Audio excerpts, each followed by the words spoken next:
What if everything you've been told about love is wrong? Carl Jung, the legendary psychologist, believed that most people confuse love with attachment, fantasy, or even selfish need, but true love is something far deeper. It's not just about romance, it's a profound psychological and spiritual journey. So how do you know if what you're feeling is the real thing? Carl Jung's insights into love go beyond fairy tales and surface-level passion.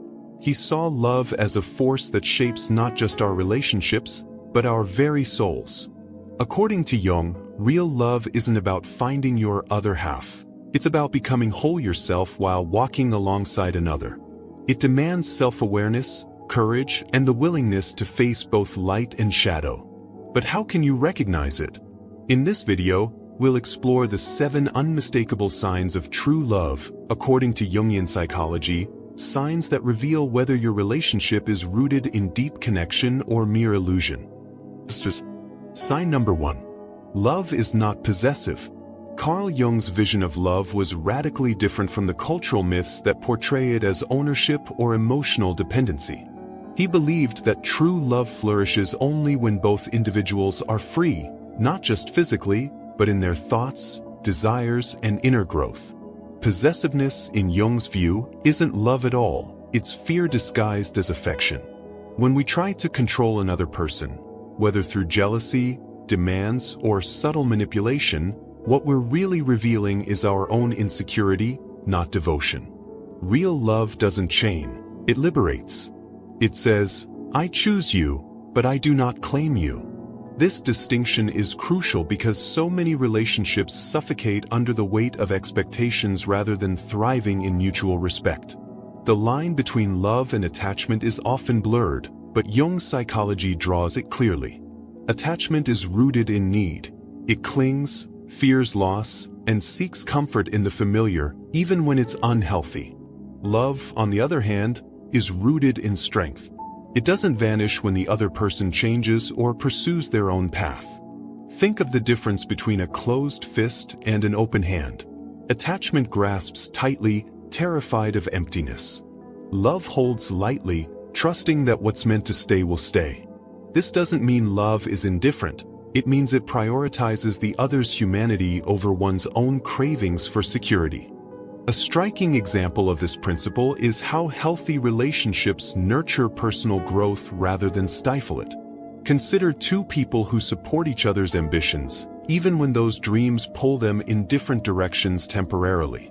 A partner who encourages the other to study abroad, take a risky career leap, or spend time alone to reflect isn't acting out of neglect. They're practicing Jungian love. They understand that individuality isn't a threat to intimacy. It's the very thing that keeps it alive. In contrast, toxic relationships often demand sacrifice of the self under the guise of commitment. Jung would argue that this is backwards.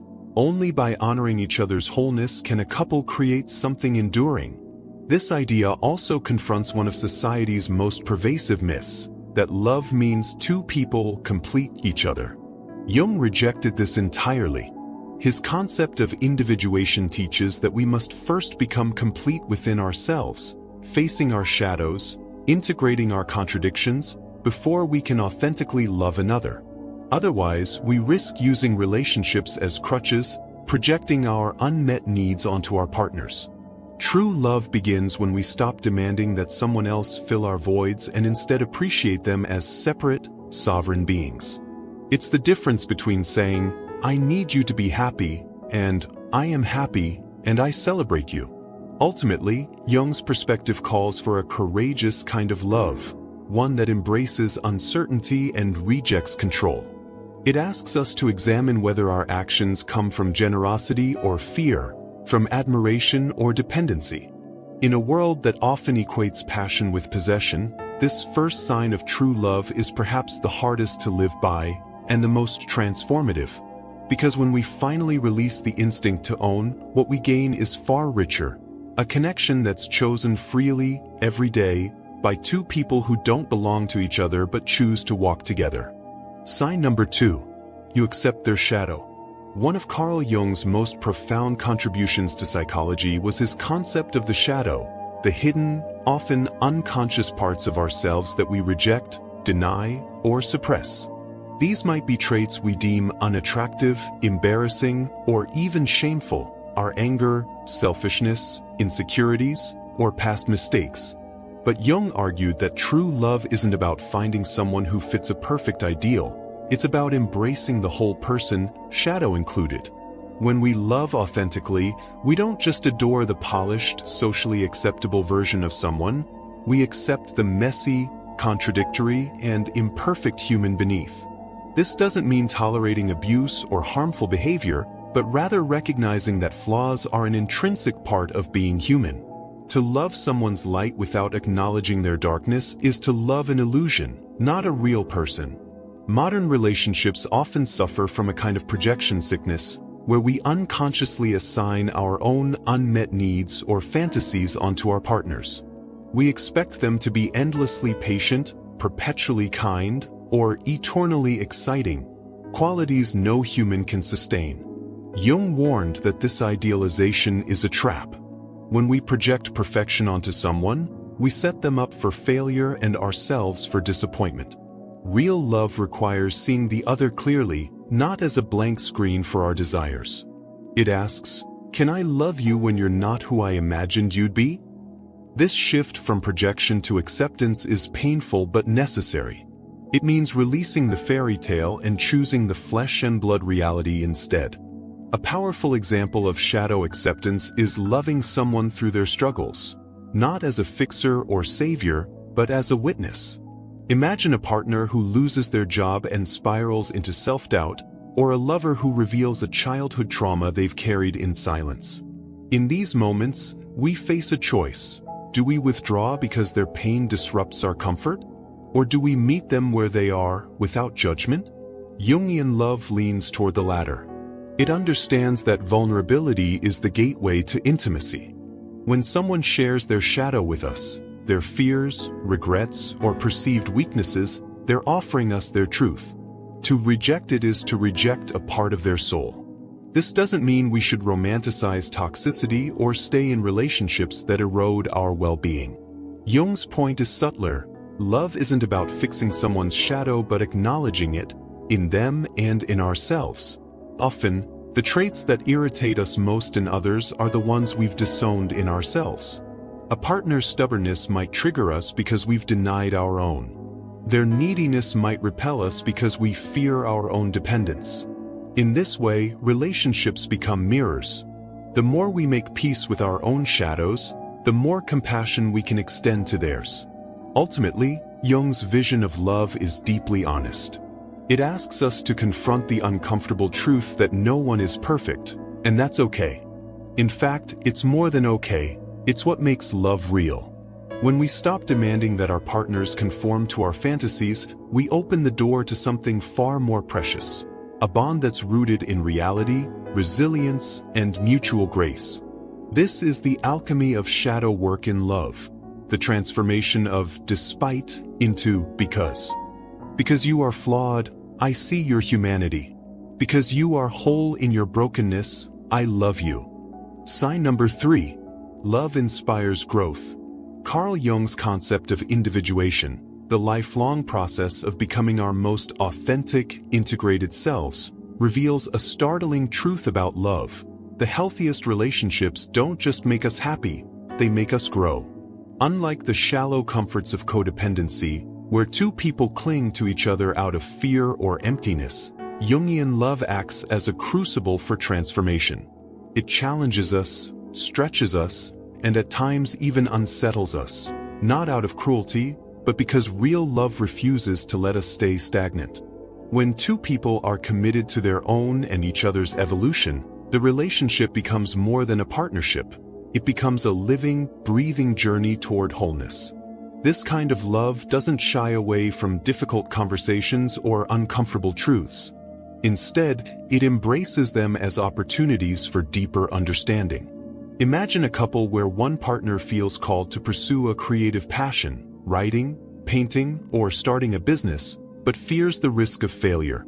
A relationship rooted in Jung's principles wouldn't just offer passive encouragement. It would actively create space for that exploration, even if it means temporary sacrifices or disruptions to the status quo. Because true love recognizes that stifling a partner's growth to preserve comfort is a kind of slow suffocation. It understands that the unlived life, the dreams we abandon to please others, eventually poisons intimacy. To love someone is to want them to become more themselves, not less. The same principle applies to inner work. Jung believed that until we confront our unconscious patterns, our fears, traumas, and inherited scripts about love, we're doomed to repeat them. A partner committed to growth won't enable your avoidance or collude in your self-deceptions.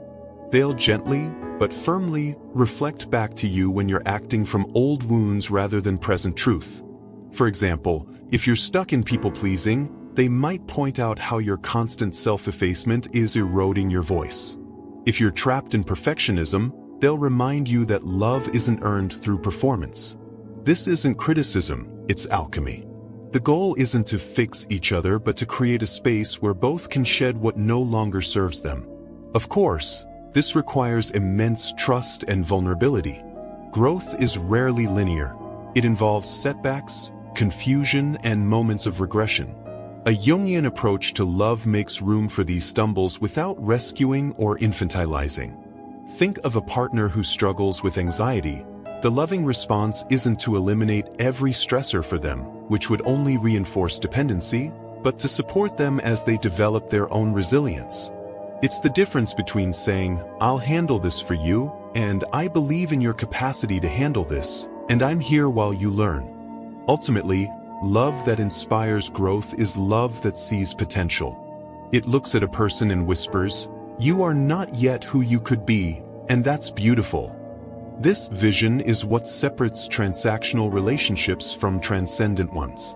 It's why the healthiest couples often describe feeling both deeply known and continuously surprised by each other, because when love is alive with possibility, no one stays the same. In Jung's words, the meeting of two personalities is like the contact of two chemical substances. If there is any reaction, both are transformed. And transformation, after all, is the surest sign of life. Sign number 4. It's more than just passion. The intoxicating rush of new love, the butterflies, the obsessive thoughts, the sense that you've finally found your other half, is one of life's most exhilarating experiences. But Carl Jung would caution us, what we often call falling in love isn't truly love at all. It's projection. At the heart of Jung's theory lies the concept of the anima, the unconscious feminine aspect in men, and animus, the unconscious masculine aspect in women, archetypal images we carry within us that shape our attractions.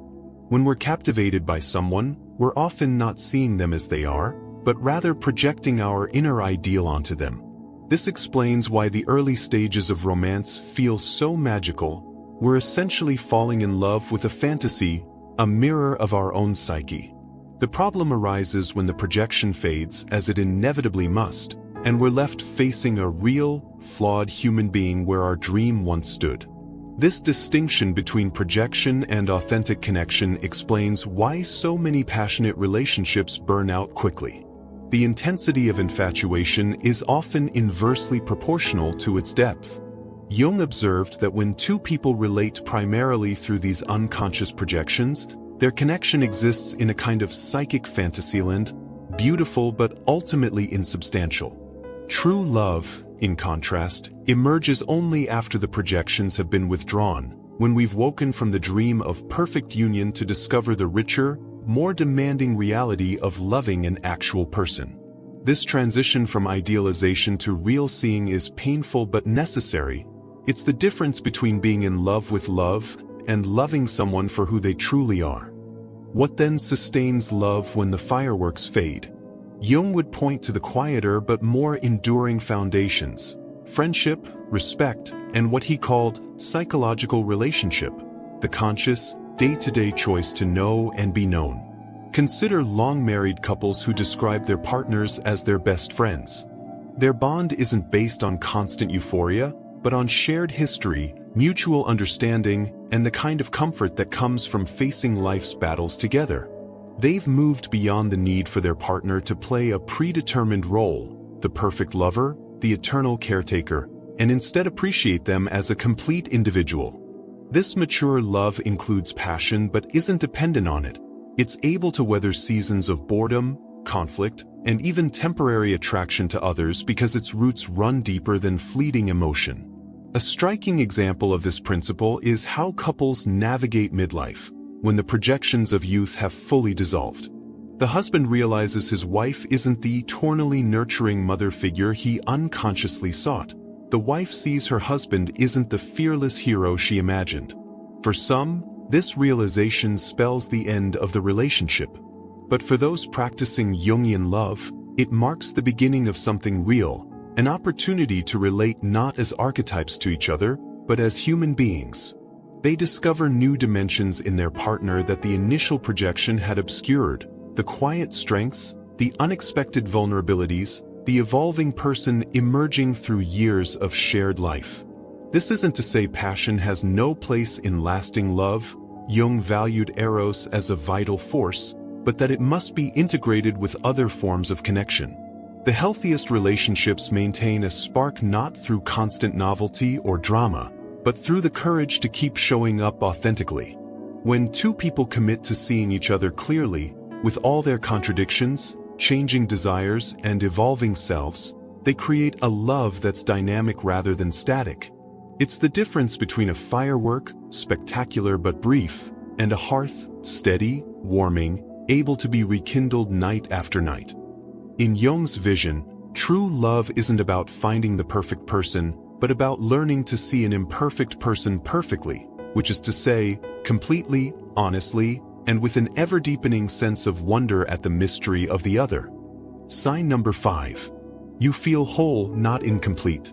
One of the most pervasive and damaging myths about love is the idea that we are incomplete until we find our other half. This notion, romanticized in everything from ancient Greek mythology to modern rom-coms, suggests that love is about filling a void within ourselves. Carl Jung vehemently disagreed with this perspective. In his view, authentic love cannot emerge from emptiness or lack. It must arise from a foundation of inner wholeness. When we approach relationships from a place of neediness, seeking someone to cure our loneliness, validate our worth, or give our life meaning, we set ourselves up for dependency rather than true connection. Jungian psychology teaches that real love isn't about finding someone to complete you, but about sharing your completeness with another. This distinction between love as completion and love as sharing is crucial. Codependent relationships, where two people unconsciously use each other to avoid facing their own inner work, are built on the illusion that another person can fix us.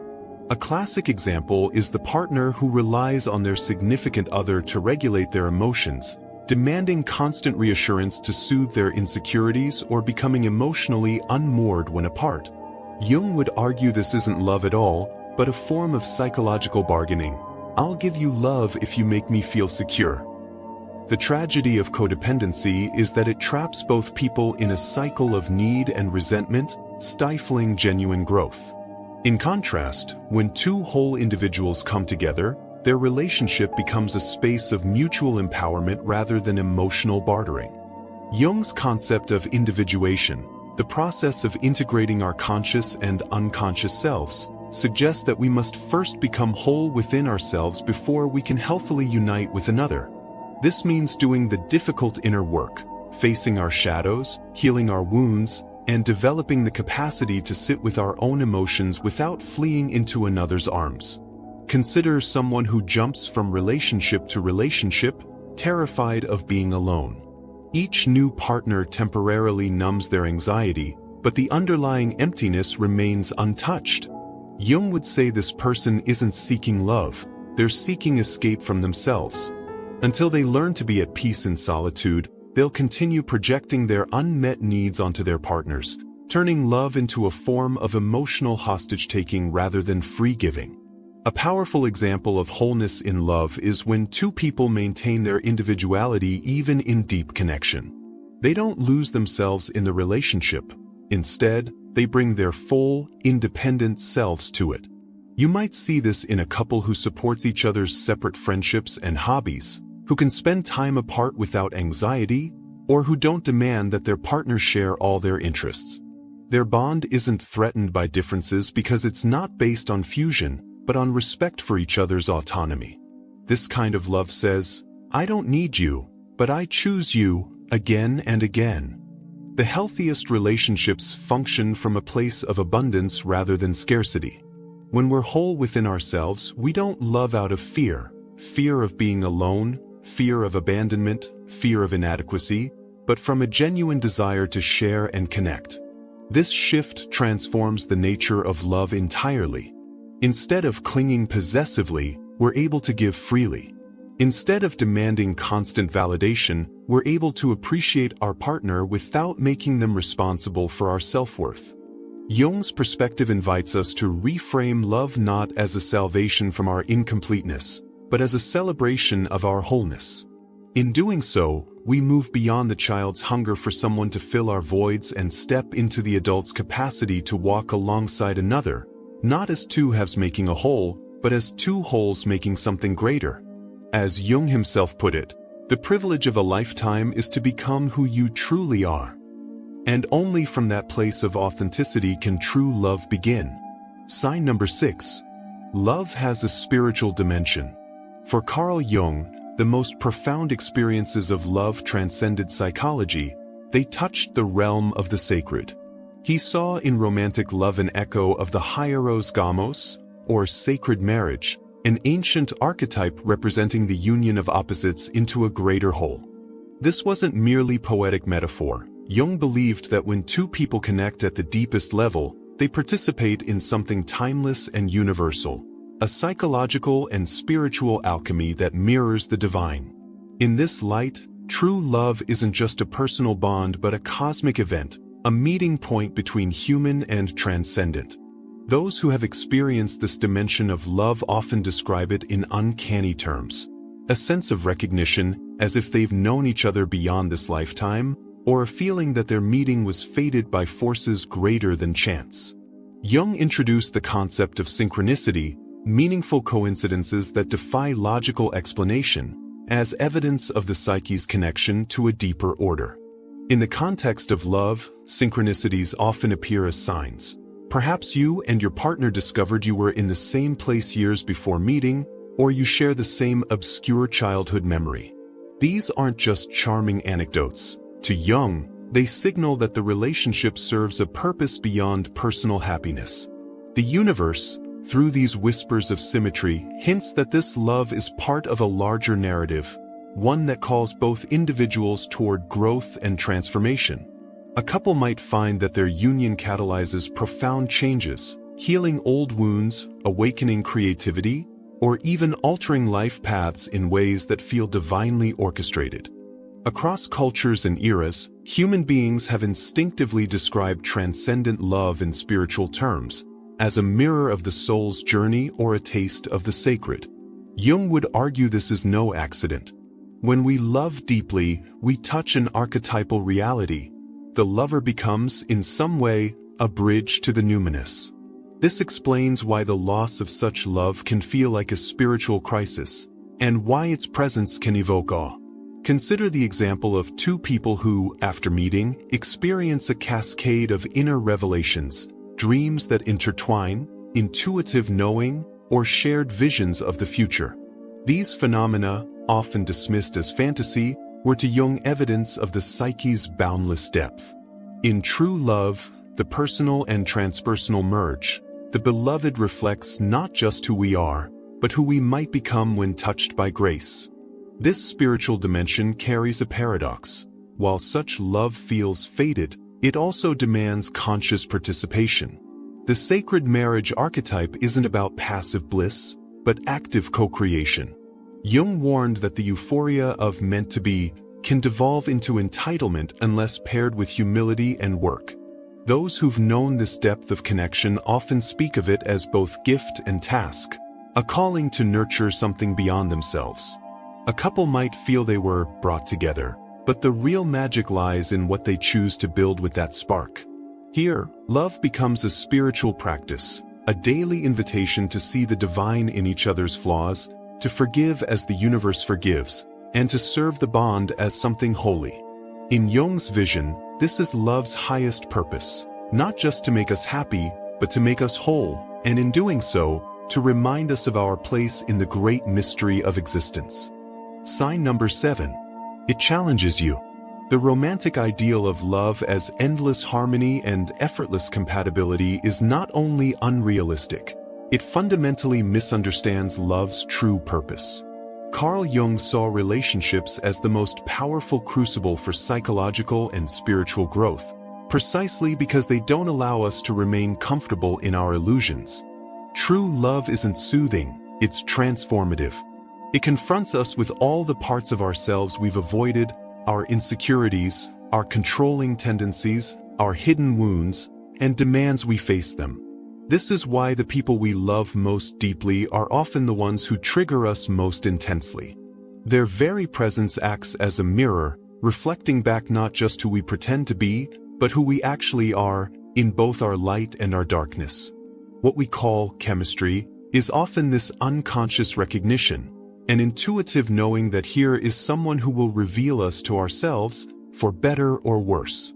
Consider how arguments in unhealthy relationships tend to be cyclical, the same fights about the same issues, with no real resolution.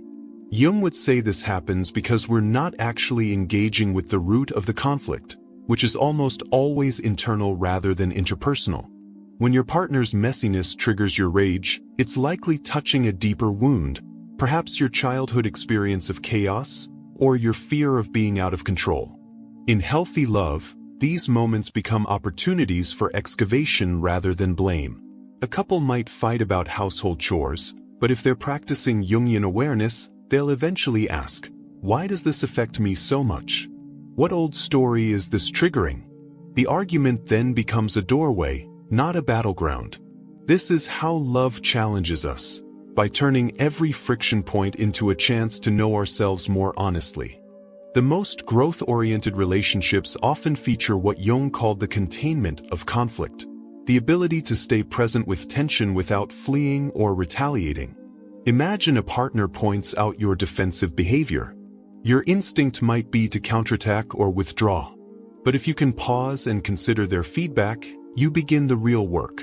This requires tremendous vulnerability, to admit that the person who knows you best might also see you most clearly, even when it's uncomfortable.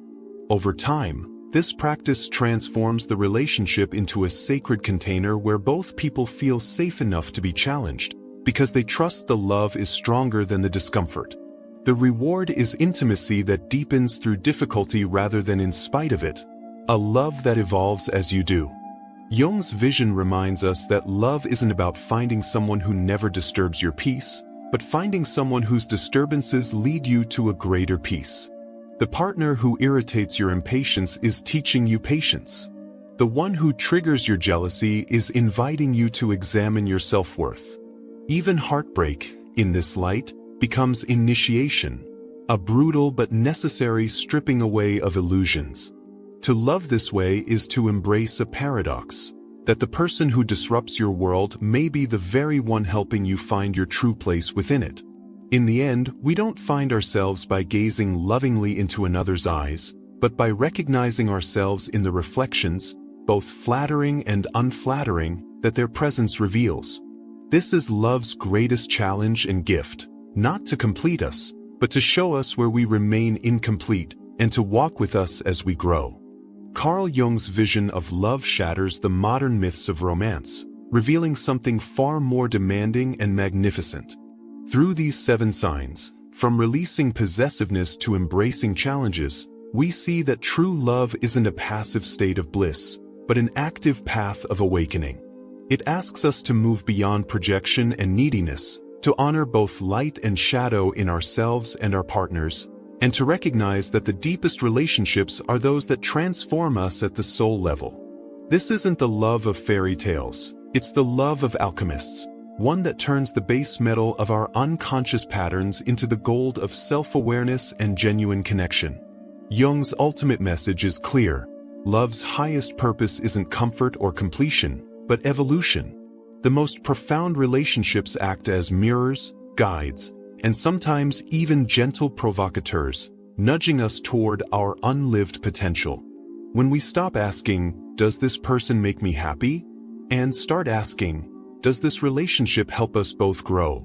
we begin to experience love as Jung envisioned it, not as a security blanket, but as a sacred dance between two whole beings who choose to walk the path of individuation together.